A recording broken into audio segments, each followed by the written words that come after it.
Go ahead, Tanya. Okay, so we will call the meeting to order. Stephanie, will you call the roll? Yes. Inspector Doris? Here. Inspector Zeke?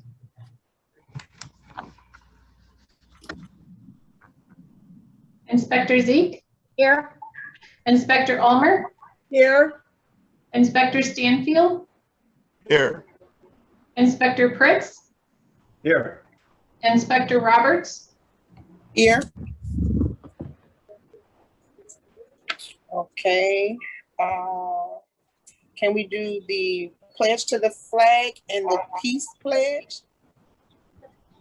I pledge Allegiance to To the the flag flag of of the United States of America America and to to the the republic for for which which it it stands, stands one one nation under under God, indivisible, indivisible, with liberty and and justice for all. And I then am a peace peace builder. pledge.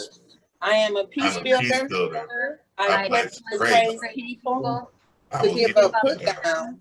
I I will will build build peace at at home, home, at at school, school, and in my community every day. Thank you. Okay, we have declaration of emergency.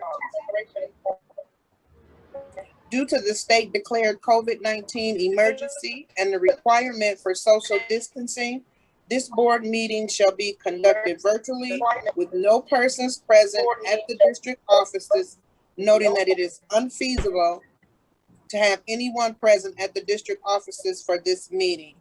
Can we have a motion, please? So moved. Can you read the motion? Can we read the motion, please? I don't have it on my screen, Tanya. I got it. I move that the board declares the COVID-19 emergency to be a bona fide emergency and authorize the board meeting to proceed by audio and or video conferencing. Stephanie, can you call the roll? Sure. Inspector Doris? Aye. Inspector Zeke? Aye. Inspector Ulmer? Aye. Inspector Stanfield? Aye. Inspector Pritz? Aye. Inspector Roberts? Aye. Motion carried. Dr. Rouse? This is your opportunity to have the oath of office for the newly appointed board member. So I'll let you carry on with that one, Inspector Roberts. Okay, so we'll do the oath of office to Elvis L. Madison Jr. Let's see how we can do this. I'll read a little bit and then you can repeat it. I don't know the easiest way to do it. Okay, so if you can repeat after me. I, Elvis, do solemnly swear or affirm that I will faithfully discharge the duties of the office of member of the Board of School Inspectors of Joliet Public Schools District 86 in accordance with the Constitution of the United States, the Constitution of the State of Illinois, and the laws of the State of Illinois to the best of my ability. I, Elvis L. Madison Jr., do solemnly affirm that I will faithfully discharge the duties of the office of the member of the Board of School Inspectors of Joliet Public School District 86 in accordance with the Constitution of the United States, the Constitution of the State of Illinois, and the laws of the State of Illinois to the best of my ability. I further swear or affirm I shall respect taxpayers' interests by serving as a faithful protector of the school district's assets. I further affirm that I shall respect the taxpayer interest by serving as faithful protector of the school district's assets.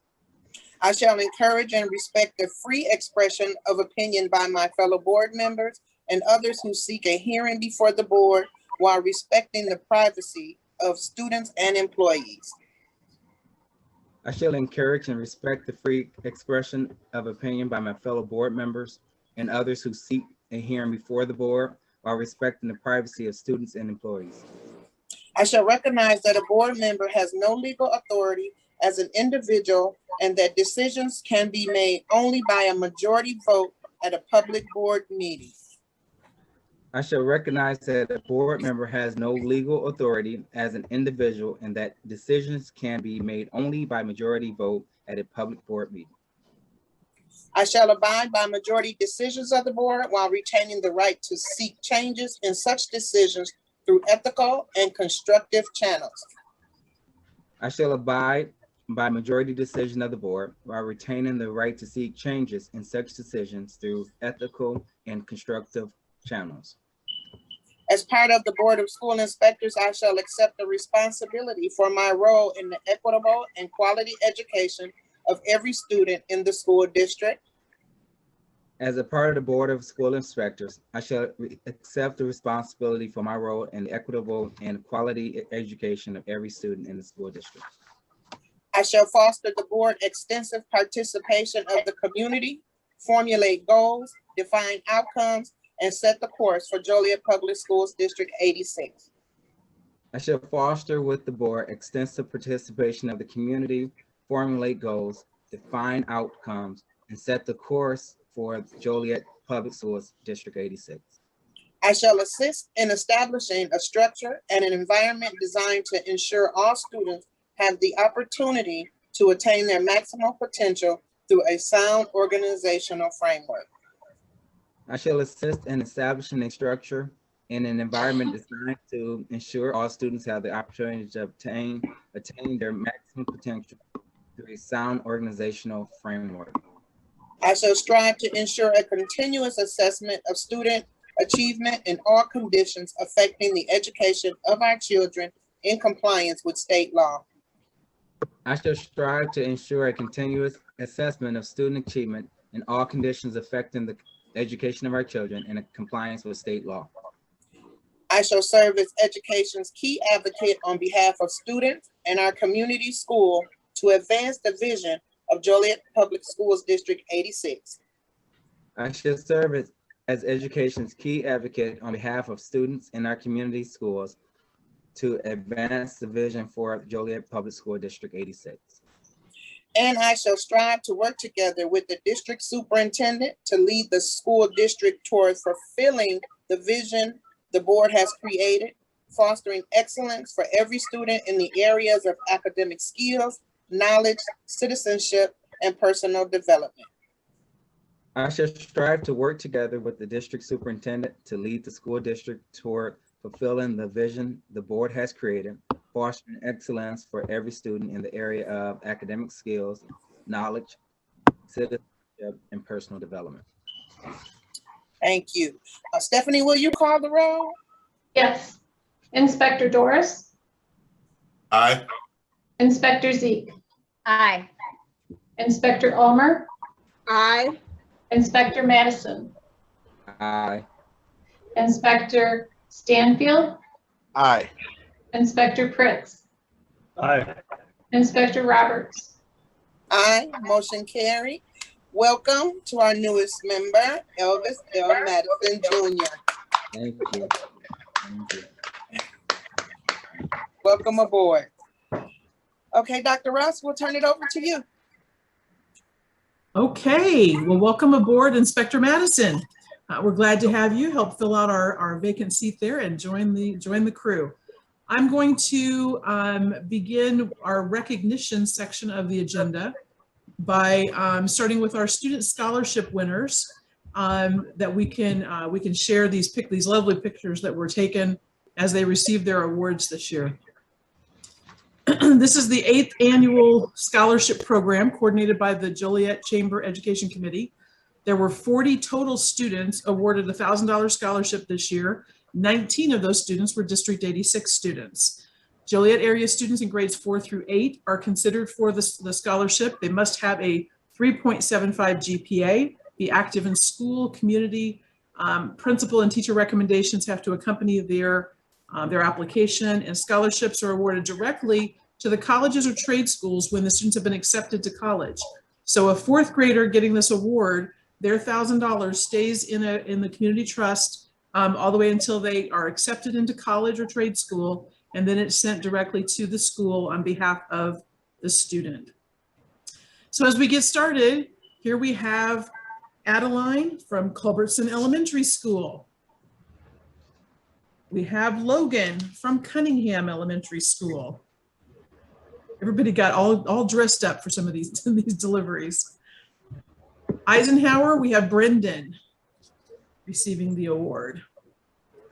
We have Asubio from Farragut. Anaya from Forest Park IE. Madeline from Jefferson Elementary School. Nicole from Edna Keith Elementary School. Braden from A.O. Marshall Elementary School.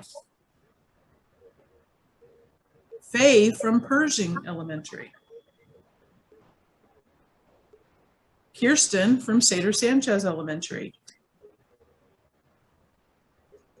Cecilia from Carl Sandburg Elementary. Jestany from Isaac Singleton Elementary. Elena from Taft Elementary. Damian from Lynn Thigpen Elementary. Diego from Woodland Elementary. Jai from Dirksen Junior High. Kayla from Gompers Junior High.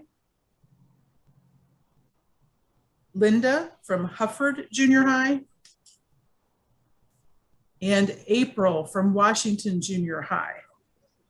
We're very proud of all 19 of our student scholarship winners, and we're very grateful for the Joliet Chamber Education Committee and all the work they've done through the Hawk Scholarship event. 8 years running, it's a fabulous opportunity for our students. So I'll stop there if there are any board comments in regards to our student scholars. Do we have any board comments? Just congratulations to all of the winners. Very exciting.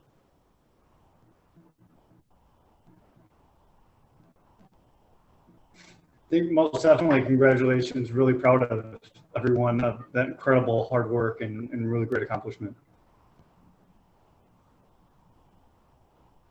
Great job, guys. Keep making us proud of you from Joliet. Great job. We're very proud of our students. Very proud. Congratulations to everyone. Thank you.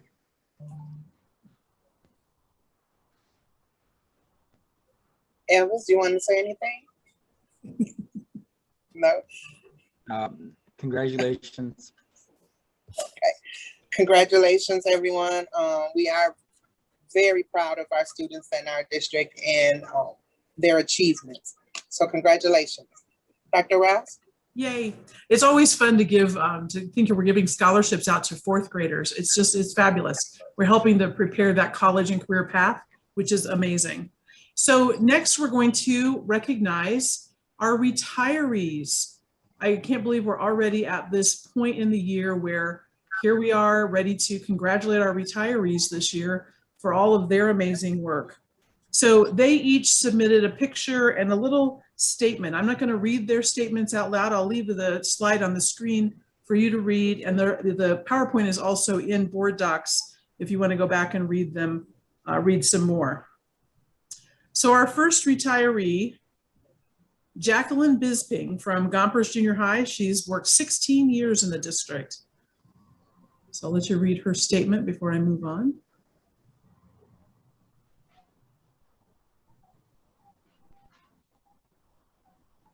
She's looking forward to traveling.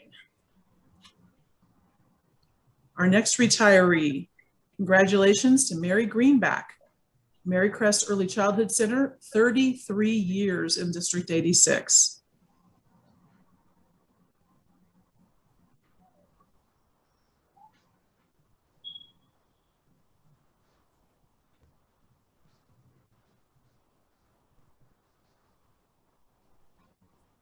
Our next retiree, congratulations, Victoria Griffin, Gompers Junior High, 19 years in District 86.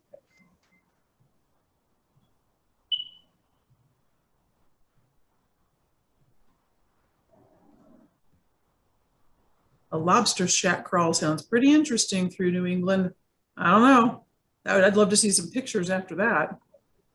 Our next retiree, congratulations, Modina Gruki from JFK Administrative Center, 17 years in District 86.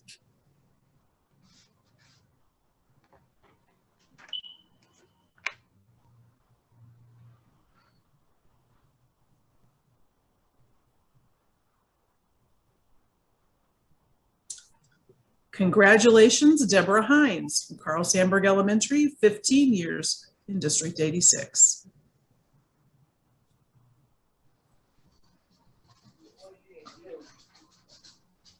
Looks like she's moving from being a bee at Sandburg to a snowbird in Arizona. Congratulations, Miriam Ibarra from Taft Elementary School, 28 years in District 86.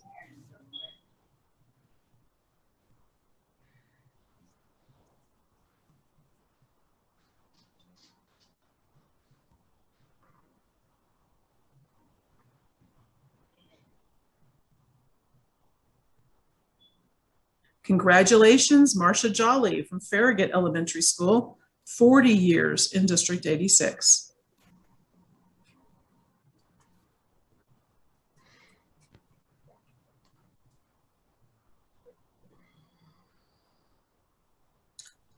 Congratulations to Irma Martinez, Marycrest Early Childhood Center, 21 years in District 86.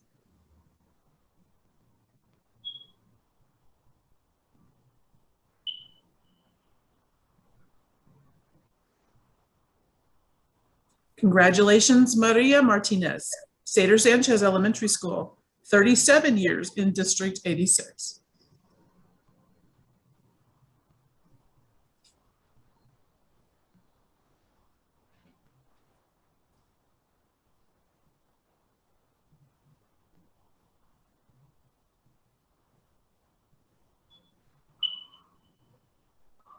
Congratulations, Carol Munyon, Marycrest Early Childhood Center, 13 years in District 86.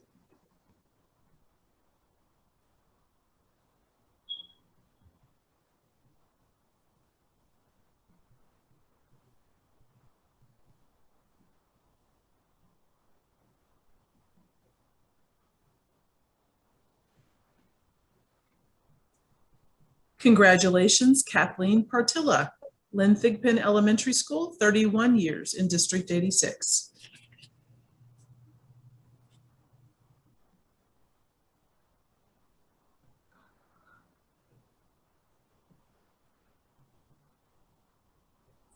Congratulations to Kathy Preza, Dirksen Junior High School, 12 years in District 86.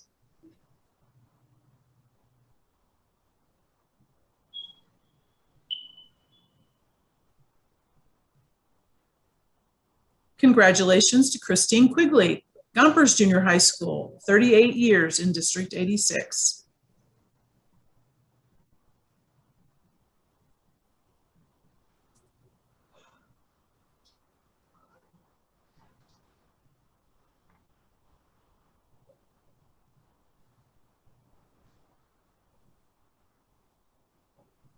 Congratulations to Mary Rodriguez, Isaac Singleton Elementary School, 33 years in District 86.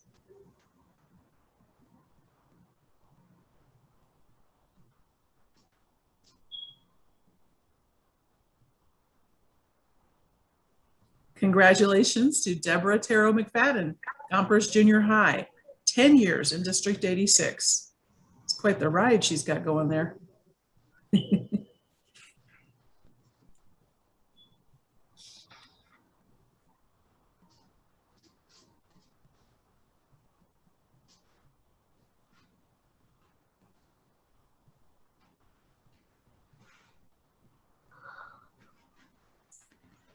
Congratulations, Christine Tomasino, Woodland Elementary, 3 years in District 86.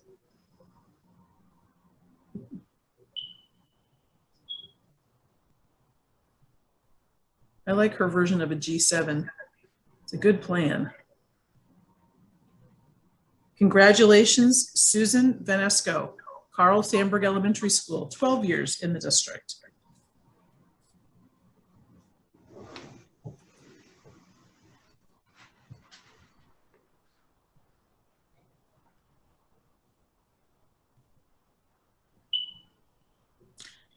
Last but not least, congratulations to Guadalupe Vitel, Cedar Sanchez Elementary School, 15 years in District 86.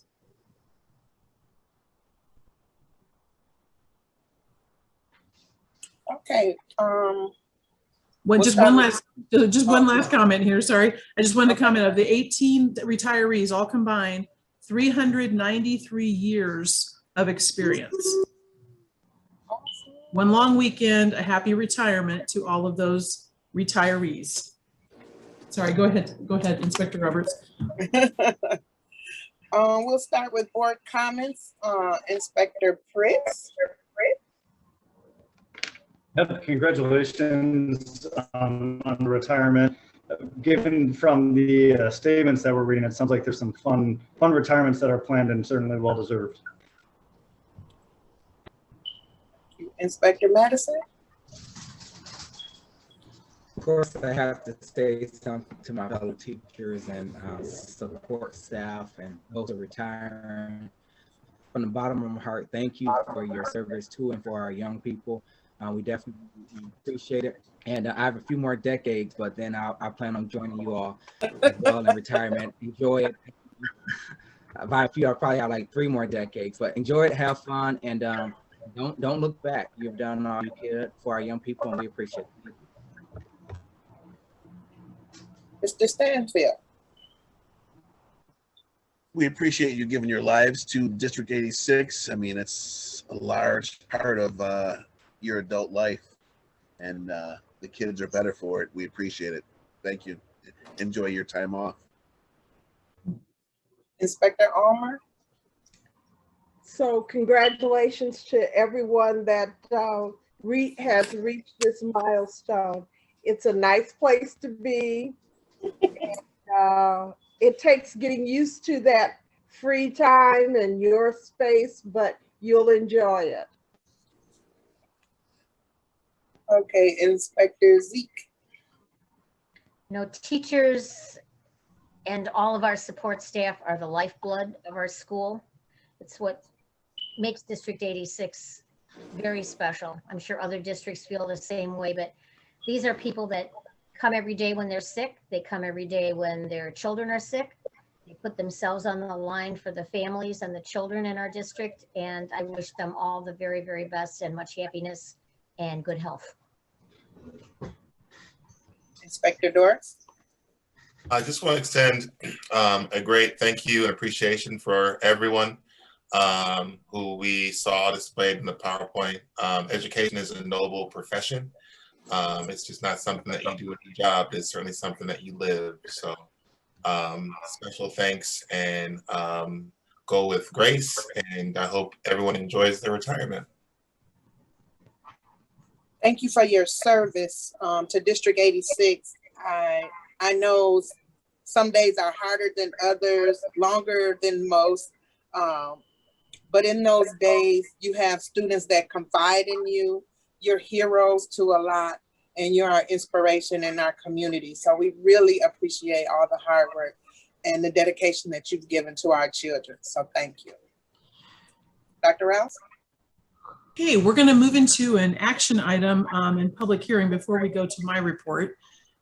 So this action item, report number 8, is a resolution accepting and placing on file a certificate of publication of notice of this public hearing on the amended budget for the 2020-2021 year.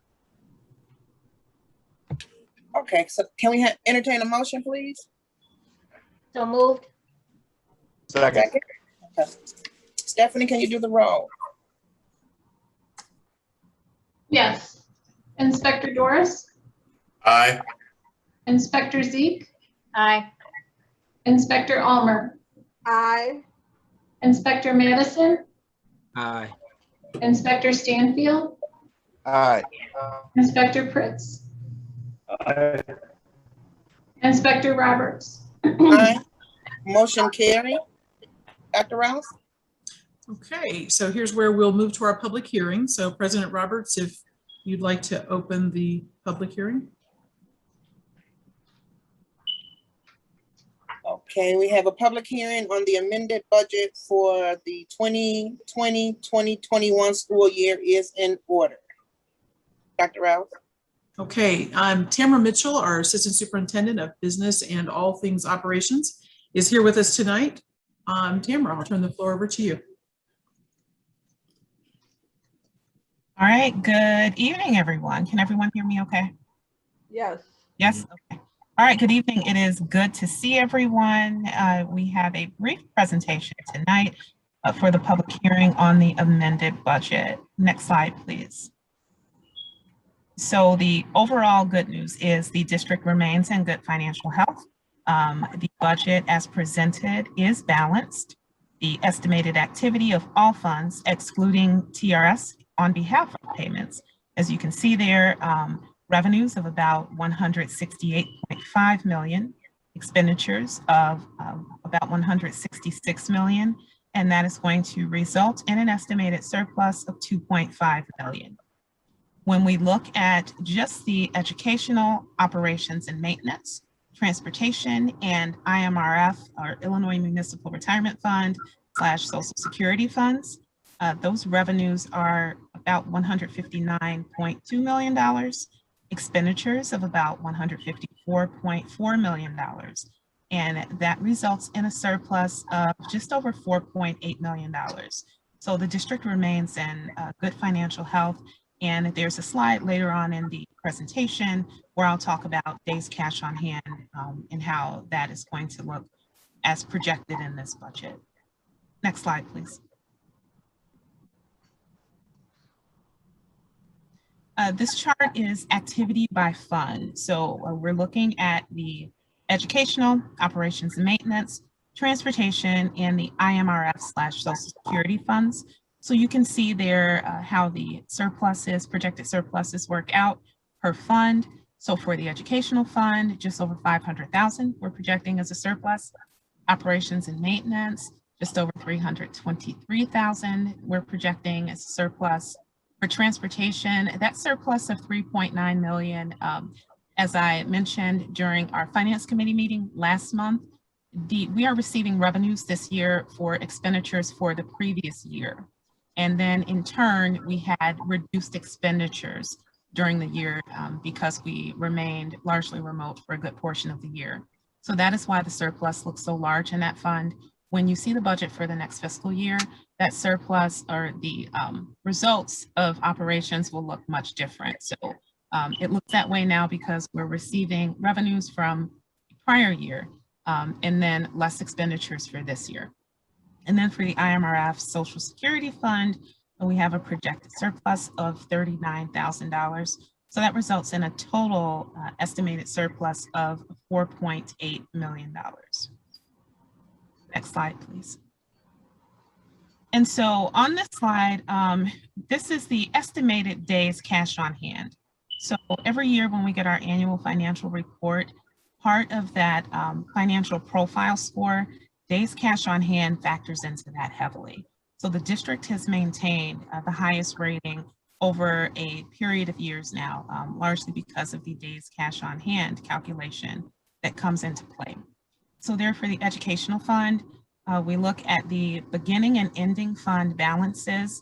And then when you, there's a calculation where you take the fund balance compared to expenditures, and then that will give you the days cash on hand estimate. So for the educational fund, days cash on hand is about 196 days. Operations and maintenance, about 192 days. Transportation fund, again, that number looks a lot better than it really is. 523 days. You'll see that number come down next year once we start spending that fund balance down. And then IMRF at 61 days, cash on hand. So in total, when you average all of that out, it's 200 and a little over 206 days cash on hand. So what that translates into is a very healthy fund balance for the district. Next slide, please. This slide again is a visual representation of revenues by source. So you see there for our state revenues, the district is about 66% state funded. Local revenues, which would be our property taxes, any fees paid by families to the district, our corporate personal property replacement tax, interest revenue, those kinds of things fall into the local revenue category. That is about 23%. And then federal funding, which is all of our title and title and ESSA grants, the ESSER grants, National School Lunch Program, that is about 11%. And of note, as I always mention, we are pretty much the opposite of the average in the state. 66% state funded versus 23% local funded. Most districts are the reverse of that, where they are largely local funded and rely less on state funding. Next slide, please. This is a visual representation of our expenditures by object.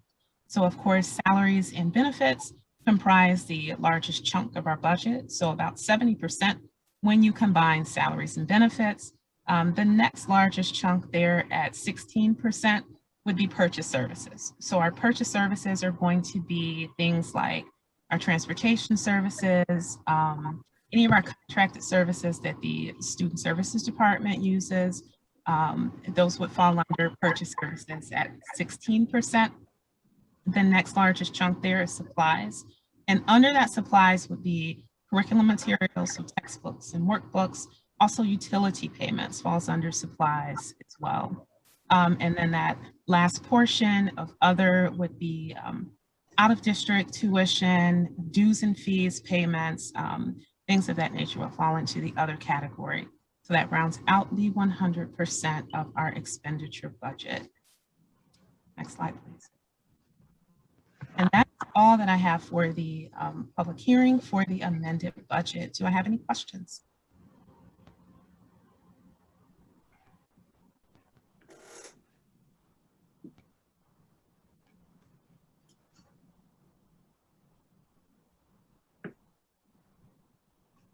Any questions?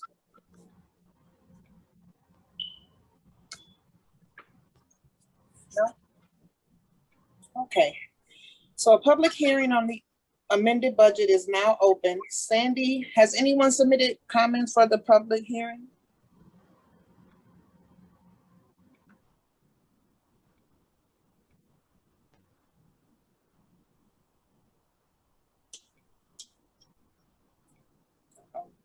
Sandy?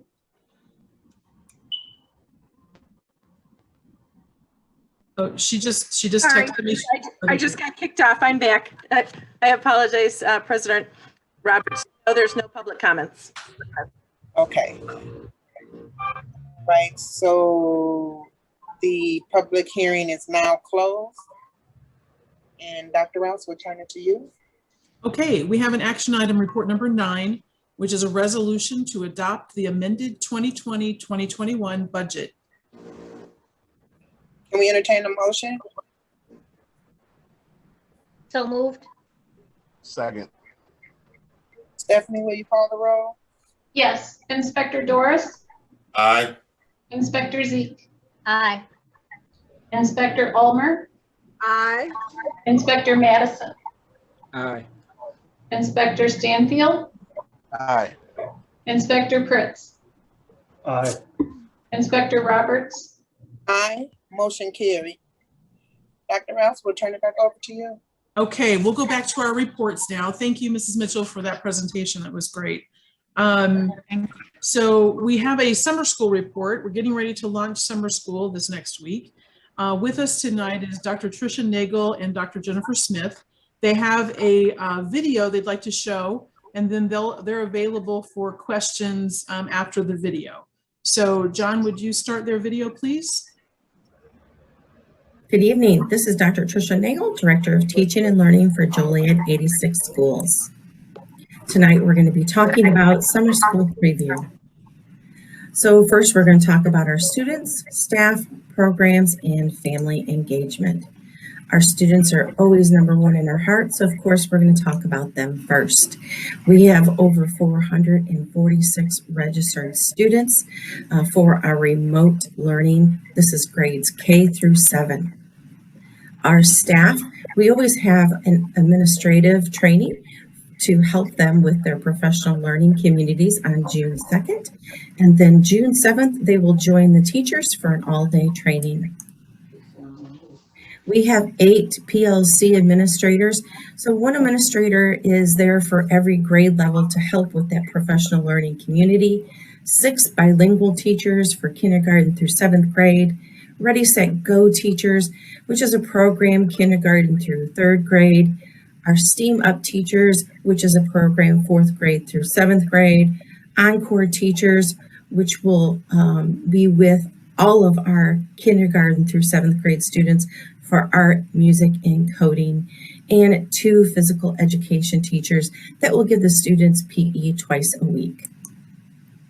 We will also be partnering with Golden Apple pre-service students.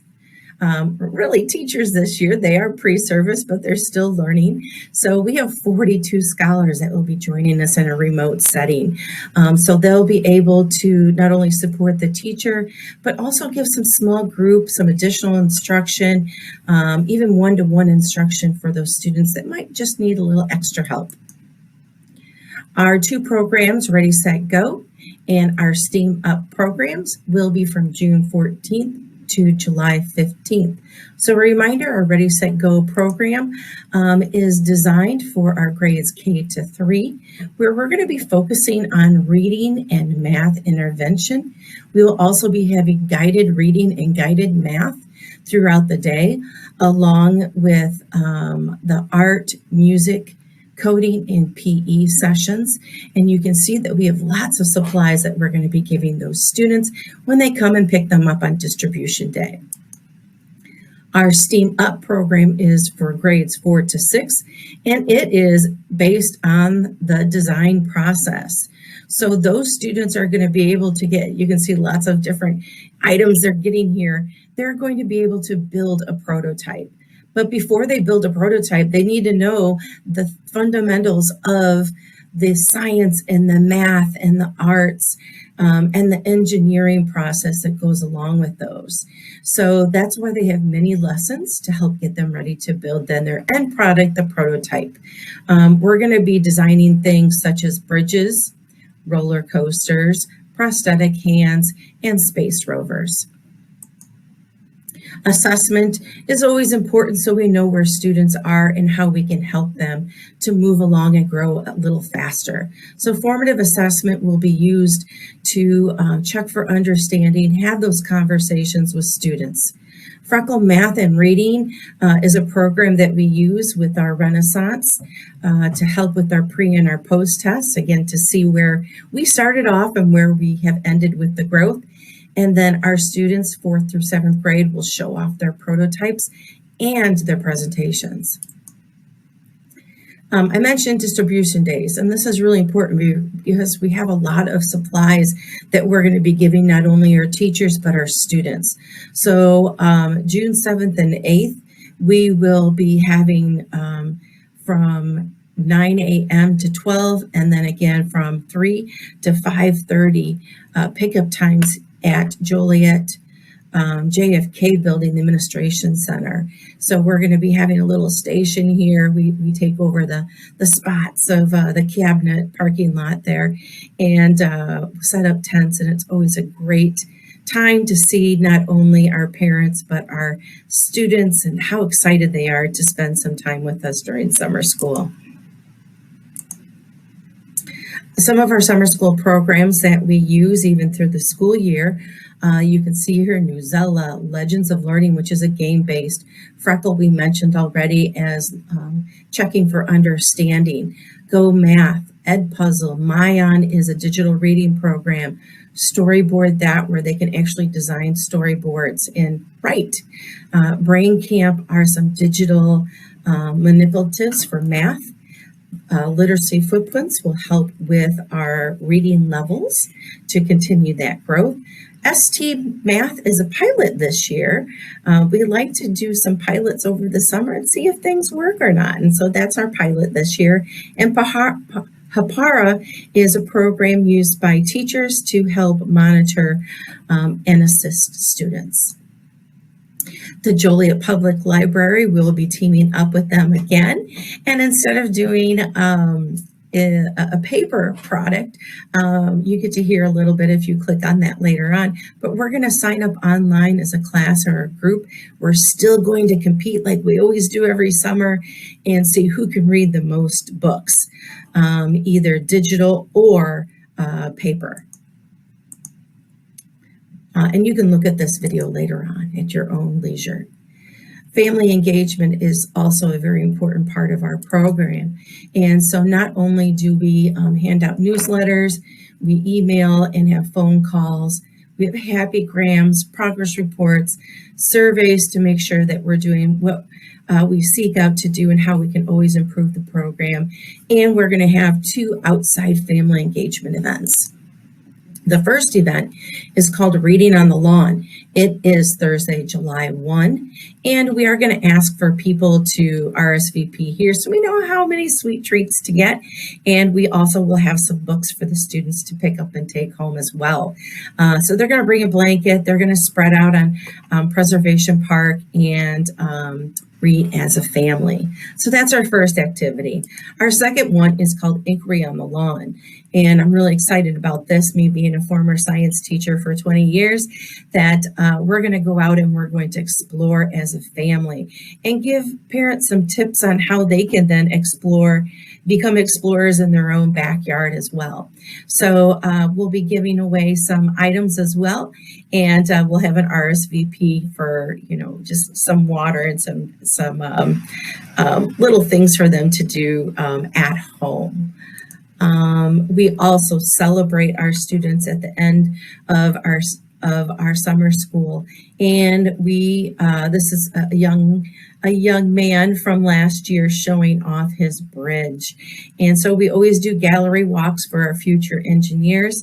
That is grades 4 to 7 on July 15th.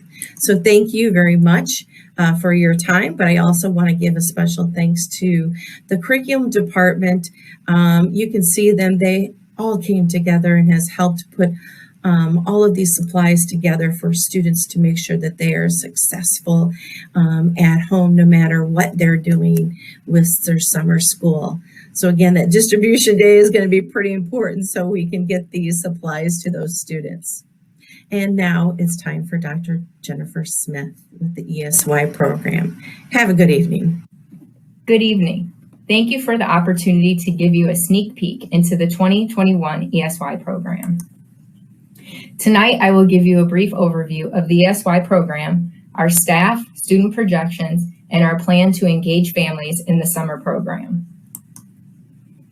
The ESY program, more formally known as Extended School Year, will run concurrent with Dr. Nagel's program, June 14th through July 15th. The ESY program is provided to students deemed eligible by their IEP team to be at risk for regression over the summer break. Based on individual needs, Extended School Year is tailored to each student with a focus on established goals to support maintenance of that particular area. This year, ESY will be offered in 2 models, remote and in-person. Upon registering, parents were given the opportunity to request a model of their choice. For students participating in the remote ESY, staff members will provide instruction and/or related service via a virtual platform. In-person students will participate in a small instructional setting at one of our 4 locations. Individualized instruction is provided utilizing a combination of material. Some material is familiar to instruction during the school year, and other material is a supplement to the curriculum. Our pre-K students utilize the creative curriculum and have been provided backpacks at their level that included books, materials, writing utensils, and flashcards. Our ABC Life programs will continue with the unit curriculum to access academic and functional life skills, while K through 7 will have a plethora of options to address varying student need. Next, I would like to highlight the group of dedicated staff who will be ensuring our students are engaged this summer. This summer, we have administrators that will oversee the program at the building level, 1 at pre-K, 1 for K through 4, and 1 at 5 through 7. We have 19 special ed teachers instructing our students with a paraprofessional in each classroom to support instruction. There will be nurses covering the buildings while ESY is in session. School counselors, OT, PT, and speech pathologists are prepared to provide related services per a student's IEP. School psychologists will be providing social emotional lessons to our ABC Life classrooms throughout the program. As of May 17th, we have 150 students registered. Of those 150 students, 75% of the families chose in-person and 25% chose remote. Here is the breakdown. Knowing the importance of engaging families in the education of their children, the ESY program is utilizing creative opportunities to involve parents in the program and adhere to safety measures within the buildings. Over the course of 5 weeks, families will be engaged in a variety of ways. Families will receive newsletters that highlight the happenings of the program. Students and parents will receive happy grams describing accomplishments for that week. Periodically through the program, administrators, teachers, and related service staff will contact parents via phone and email. IEP progress reports will be provided to parents to report maintenance of IEP goals. A virtual open house will be arranged to allow parents to witness learning at its finest. And at the conclusion of ESY, parents, staff, and students will complete surveys to provide feedback for preparation of future summer programs. Dr. Nagel and I would like to thank you for the opportunity to share with you this evening.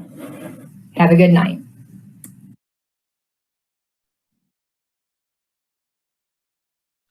So Dr. Nagel and Dr. Smith are both here. If you have any questions or comments for them about summer school. Any questions or comments? I have one. In regards to the regular summer school program, we have about 450 students participating. How many have we had in the past? Not counting last year, because I know last year we had COVID in place, but is that about half of what we usually get? No, usually we're around 600 in a normal setting. So not too far off. Okay.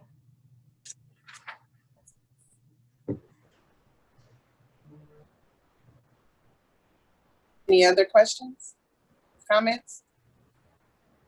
I just think it's interesting for the ESY program that the vast majority of the families chose in person. And I think for all children that's really important, but I imagine for those children it's particularly important because they haven't all had that opportunity this year. So it's interesting to see the percentage. And currently, do all of our students, did they keep all of their technology? Yes. And laptops, yes. They already have all of that. All students have their laptop, their Chromebooks from the school year, yes. Okay. Not only that, some of them got some upgraded ones. My son's one of them that got an upgrade. Yeah, the new Chromebooks, when they came in, we traded out some of those older ones that were needing to retire with some newer ones. And so that's, they started the end of the year and the summer with those newer Chromebooks, for those that changed out. I just wanted to thank you guys for your dedication. I appreciate it, and trying to keep all kids from being left behind. It's a wonderful program. Thank you. Yes, thank you, Dr. Nagel, Dr. Smith. We really appreciate you. Welcome. Any other comments, questions? I know that materials pickup was a lot of fun. They had that set up for 2 days.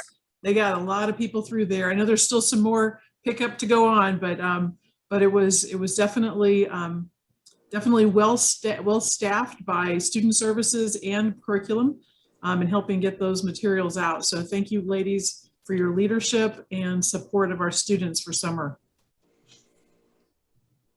Thank you.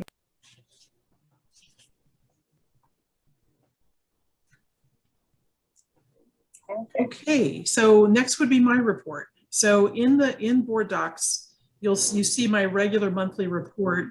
I would like to move into a presentation around our plans for the fall, so that we can begin the process of preparation and getting things in place as we look at the return to in-person learning for the 21-22 school year.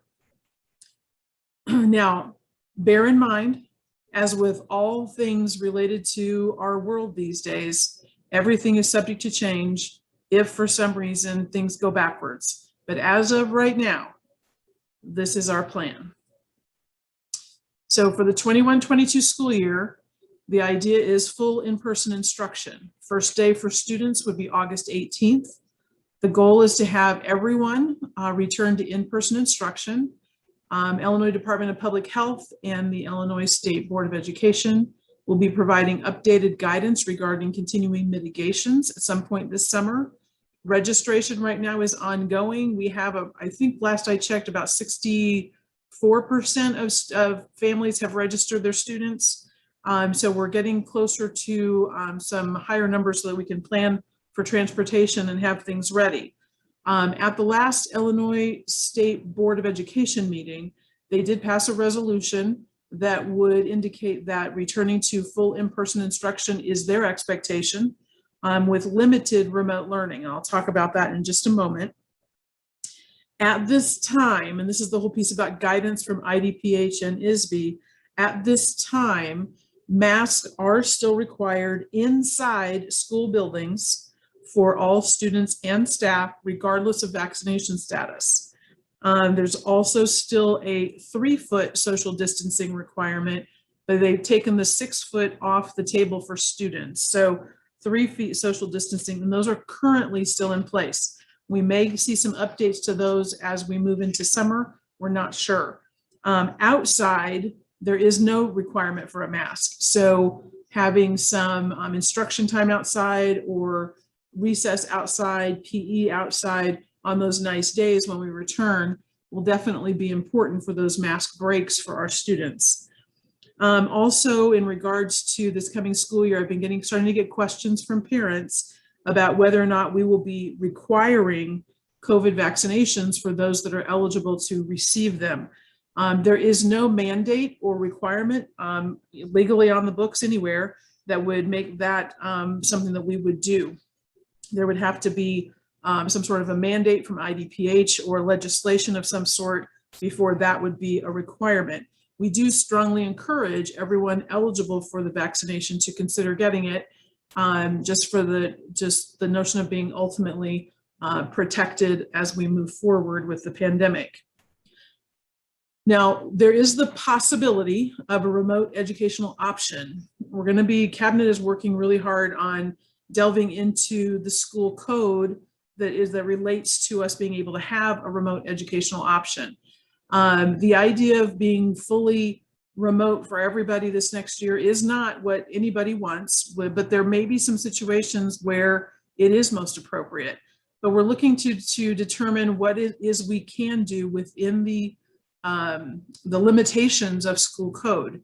It would have to be limited in scope, and there'd have to be some criteria for students to be in that program, predominantly being medically fragile themselves or living with a medically fragile family member, possibly some other criteria. Again, we're still working on all these pieces. This is not something that we've made available for parents to even sign up for yet, because we need to figure out what we can and cannot do within the confines of school code.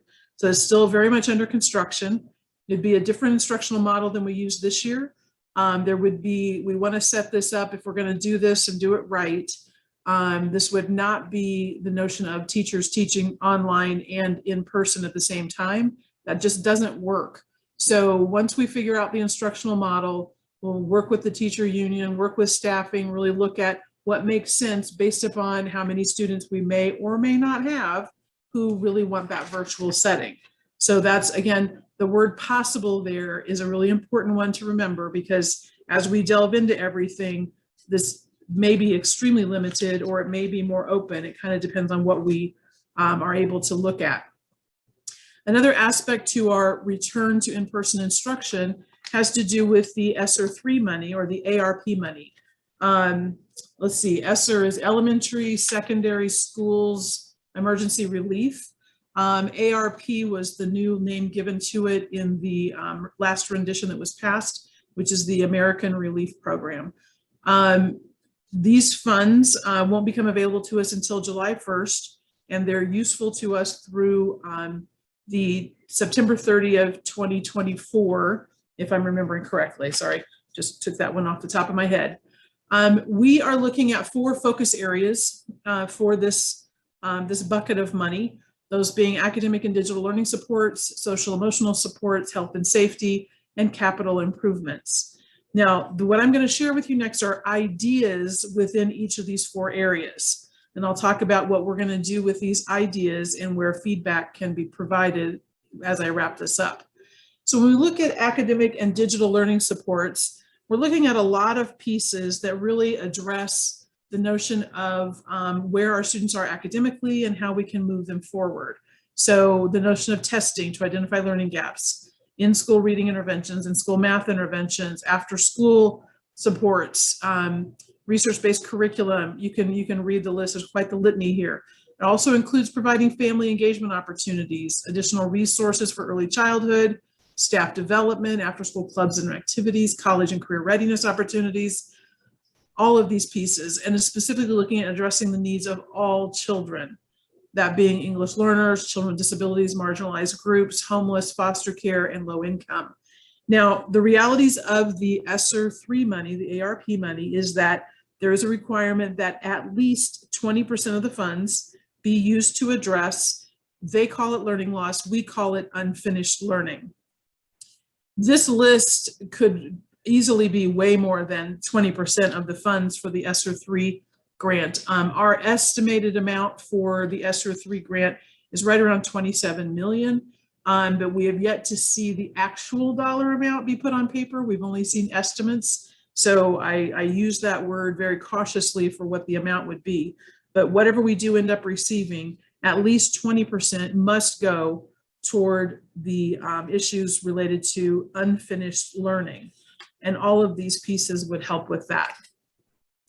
Our second area that we looked at focus is the idea of social emotional supports for students and staff. We recognize that the pandemic has created some dire needs for not just our students, but also our staff. So looking at how we can, again, continue the implementation of evidence-based SEL programs and beefing those up, implementing social emotional screening tools like the DESA in order to identify when students need support, which ones need it, and what they need.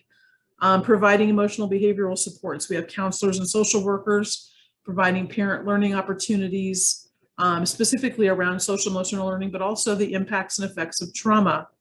And then professional development for our teachers, looking at social emotional learning for their students and themselves, as well as trauma-based instruction.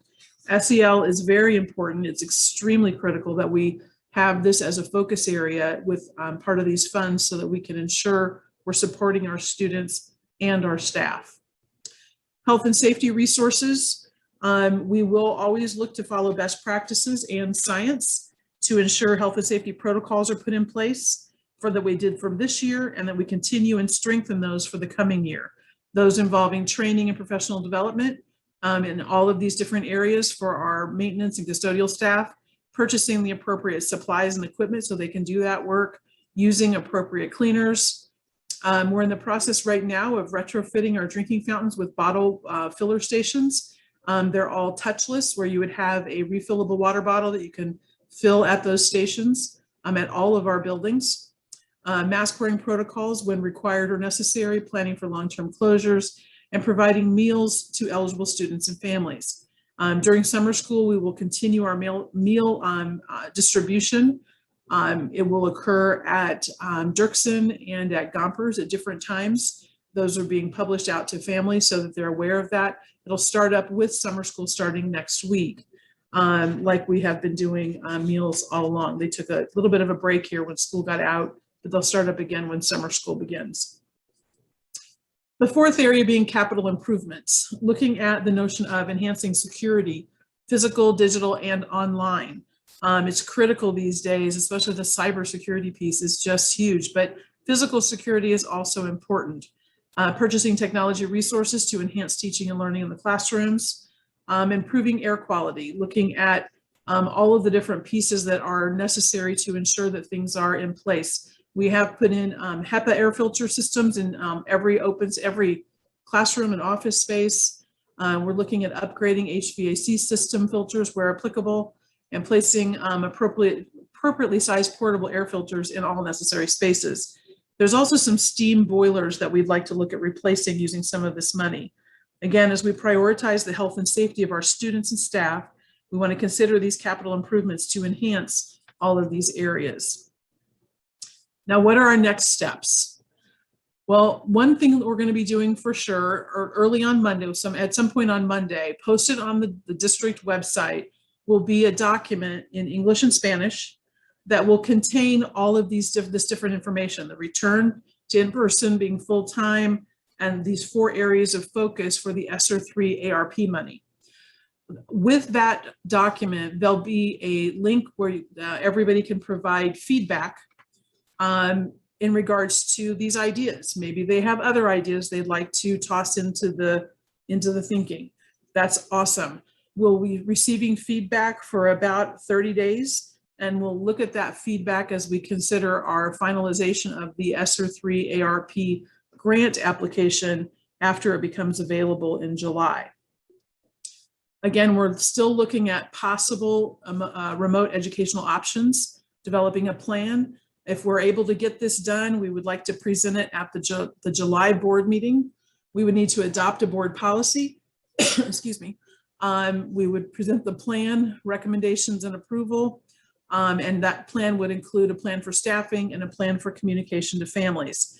If we're able to do this and pull this off, we would immediately do a survey out to families to determine the number of families that are interested in such an option based upon the criteria that are put in place, and take that from there. So at the July board meeting, the idea would be to come back and talk about what we learned from the feedback on the ESSER III ARP return to in-person learning plan, as well as to present this possible option of remote education. So we'll be looking at those pieces. I keep using the word possible here on the remote piece because, again, we're still digging into school code to ensure that we can effectively put into place what we need.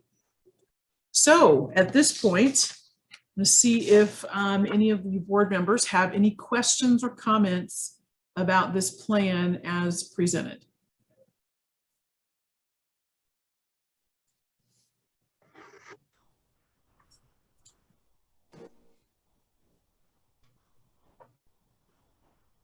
No questions, no comments? You can always come on me, Tanya. One of the considerations that we've had in the past with many of the after-school programs that we have offered to our students, particularly those students in junior high school, is the problem with transportation. When they have after-school programs, many of these students don't have a way to get home. Is that something that we can address with some of this money? We can put that in the hopper and put it as a thought, as part of the thought process. We would need to work with our transportation companies to see what might be feasible, but remembering also this money is not money that is ongoing. This is money that will end in 2024. So once we have this pot of money, it doesn't continue to come each year. It's one pot. And once it's done by 2024, it doesn't exist anymore. So we want to be careful about things that are going to be, what can we truly sustain beyond this money? That might be something we could. That has been something that's come up with staff. Principals have been asking for that to be added to the list as well. So, I just wrote that down so we can add that to the hopper. Okay. And I also had a question about staff because I know earlier there had been some discussion about, possibly adding parapros to more grades than just kindergarten. And I know that this money, as you said, is, has a finite point, but in our ESSER II grant, we did include some temporary staff positions that we'd like to start filling. The ESSER II grant, we're waiting for the final approval from ISB, and it's for a 2-year cycle. So those temporary positions would be potentially for 2 years to match that grant cycle. So we do have some temporary positions for interventionists and parapros. I believe both are in that grant. Thank you. Mhm. Dr. Rouse, as usual, you've thought of everything, and you know. No. But my only big question for you is really around the timeliness of how this money gets spent down. It looks like we'd be like flooding the district with a bunch of supports, and families would have all of these resources, and then all of a sudden would they just go away? Is there a plan to step it down? Well, that's what we have to be careful about, what we put in and how we implement it, so that we don't just rip a rug out from underneath people's feet. So we want to put things in that we can, what can we consider sustaining long term, and what can we not sustain long term. Some of these pieces will be able to be sustained long term. Some of them don't need to be. Like some of the capital projects, once they're done, they're done. That's awesome. That helps us get to a certain point. The academic and digital learning supports, there's some more of the ongoing pieces in that area, as well as SEL. We won't always be in a pandemic and need to have all the PPE and all that sort of thing that comes under health and safety, but the cleaning protocols have been good. So we want to potentially consider continuing those cleaning protocols, and that's sustainable. So the ones that are the biggest concern would be the academic and digital learning supports and the SEL supports. So as we look at those, we're trying to be cautious that we don't go so large that there is a rug pulled out from under anybody when the 3 years are up for the money. So we're going to try to play that carefully. These are all just ideas right now. We don't have anything in cement for this grant. We have submitted the ESSER 2 grant, like I said, and we're waiting for that approval to come back. And there's some great pieces in it that will cover. That way this one can focus, and this one has then a longer shelf life. Thank you. Mm-hmm.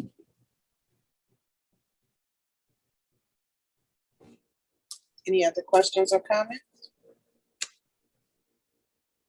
No? Okay, Dr. Rouse. Okay, thank you very much. So Monday we'll look for, John will have a posting on the district website for the feedback on this plan. And so we'll hope we get some good feedback. You can all go on there and provide feedback as well. The other routine reports that you have here are Freedom of Information requests. We received 3 FOIAs. 2 of them have been responded to, and 1 is outstanding, and it's a commercial request. That's all I have on that. Okay, we will make a motion to go into closed session under the following exceptions.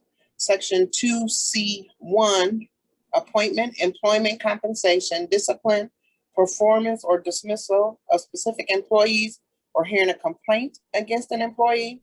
Section 2C2, collective negotiating matters or deliberations concerning salary schedules for classes of employees. Section 2C9 and 10, student discipline and other matters relating to individual students. Section 2C11, pending, probable, or imminent litigation. Section 2C21, closed session minutes. Can we entertain a motion? So moved. Can we have a second? Second. Stephanie, will you call the roll? Yes. Inspector Doris? Aye. Inspector Zeke? Aye. Inspector Ulmer? Aye. Inspector Madison? Aye. Inspector Stanfield? Aye. Inspector Pritz? Aye. Inspector Roberts? Aye. Motion carried. We will return.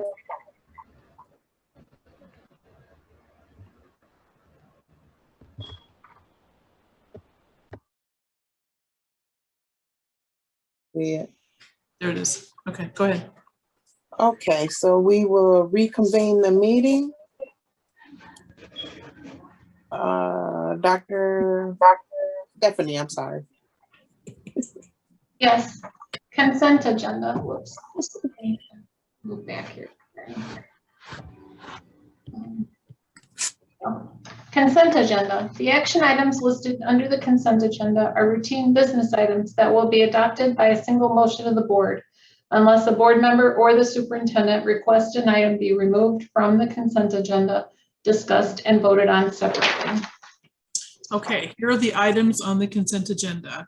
Minutes, closed session April, minutes, regular meeting May, minutes, committee meeting May, minutes, special meeting June. Report number 10, destruction of closed session audio recordings. Report number 11, a resolution authorizing the previously approved closed session minutes to remain confidential. Report number 12, payroll, treasurer's report and bills. Report number 13, a resolution providing for the establishment of average current market value of improved residential land. Report number 14, a resolution adopting treasurer's security bond.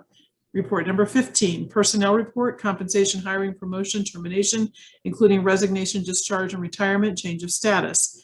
Report number 16, resolution adopting an extension agreement with the transportation agreement with Grand Prairie Transit Incorporated. Report number 17, resolution adopting an extension agreement to the transportation agreement with First Student Incorporated. Report number 18, a resolution authorizing the disposal of district personal property no longer needed for school purposes. Report number 19, a resolution adopting an agreement with School Innovations and Achievement for the provisions of software and software support services for use in managing student attendance. Report number 20, pre-approval of Board of School Inspector expenses. Report number 21, gifts. Report number 22, resolution adopting an intergovernmental agreement with the Joliet Public Library. Report number 23, memorandum of understanding between the board and Council 86 of the American Federation of Teachers, Local 604. Report number 24, resolution awarding a contract to the lowest responsible bidder for garbage disposal services. Report number 25, a resolution adopting a lease agreement with Xerox Financial Services LLC for the lease of one Pitney Bowes postage machine. Report number 26, a resolution suspending the imposition of certain basic student fees due and collectible for the 2021-2022 school year. Report number 27, resolution rejecting all bids for intrusion, fire, critical conditions monitoring and service. Report number 28, a motion to approve the resignation agreement and general release with Rachel Reisig. Report number 29, a resolution adopting a lease agreement with Xerox Financial Services LLC for the lease of 6 copy machines. Ooh. That was a lot. Are there any requests to remove an item to be discussed and voted on separately?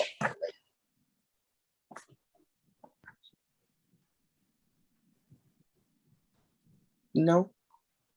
Okay, Stephanie, will you call the roll? Well, you need a motion first. Oh, I'm sorry. Can we get a motion? So moved.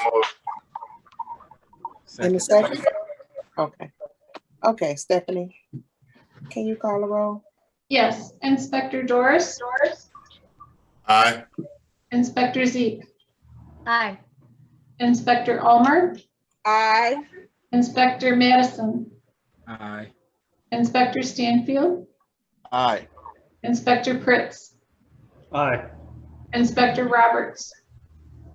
Aye. Motion carried. We have opportunity for visitors to speak. Sandy, is there anyone that would like to address the board? No, we did not receive any messages. Okay, thank you. Seeing none, do we have any other board comments? I have a couple. Okay, go ahead, Deb. First of all, I would like to formally welcome Mr. Madison to the board, and to you and Mr. Pritz. Sometimes all of this is very overwhelming at the beginning and it takes a while to get your feet wet, but I hope that over time you feel comfortable. A couple of other items. First of all, we passed the resolution with the library, and Mr. Pritz and Mr. Madison may not be aware of the fact that for many, many years, many of our students were not able to get a Joliet library card.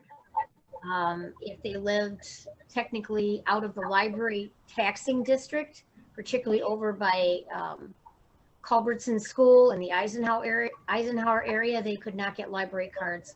And the resolution that we approved this evening makes that possible for our students to get library cards. So that, to me, having been on the Joliet Reads Committee for a very, very long time, this is just wonderful. So now that all of our students can go to the library and check out materials. Also on Joliet Read, I noticed that on our website, that list has not been updated for some time. So I wanted to mention that to John and maybe he can check on that. I think the last list that's on there is from 17-18. So maybe we can revamp that so that our students can check out the current things that are available. I appreciate the presentations that we had tonight about summer school and about moving forward in the fall. I think those are things that we should maybe highlight in the newspaper and maybe give Mr. Slocum a call on WJOL and let him know how great we're doing here for summer school. And just throwing something out there, will we be returning to hot lunches in the fall? With in-person instruction, yes. When we're back in the buildings, yes, we would be. Thank you very much. Inspector Stanfield? I'd like to thank Ms. Mitchell for a comprehensive and concise report on the accounting. As always, it's excellent, and I appreciate her good work. That's it.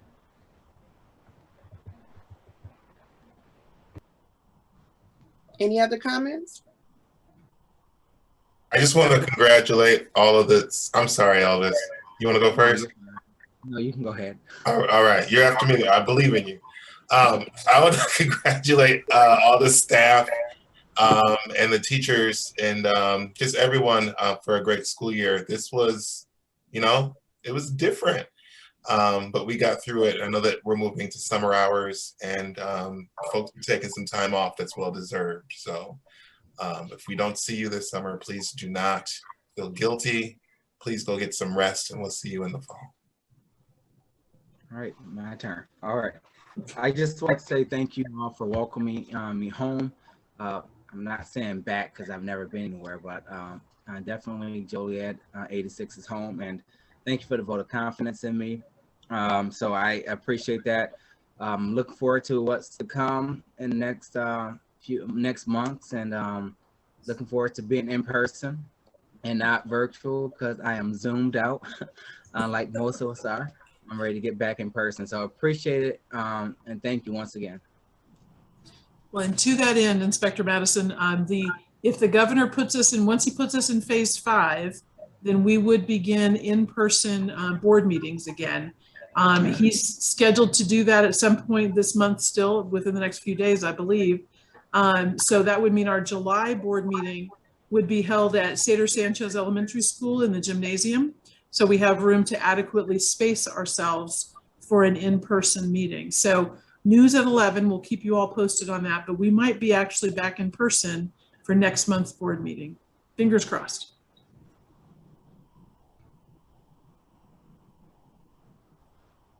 Anyone else? No? Okay, if there's nothing further, we will entertain a motion to adjourn. Move to adjourn. Second. Stephanie? Yes, Inspector Doris? Inspector Zeke? Aye. Inspector Ulmer? Aye. Inspector Madison? Aye. Inspector Stanfield? Aye. Inspector Pritz? Aye. Inspector Roberts? Aye, motion carried. The meeting is adjourned. Everyone have a great evening, great rest of the week, and we will talk with you next month. Good night, all. Good night.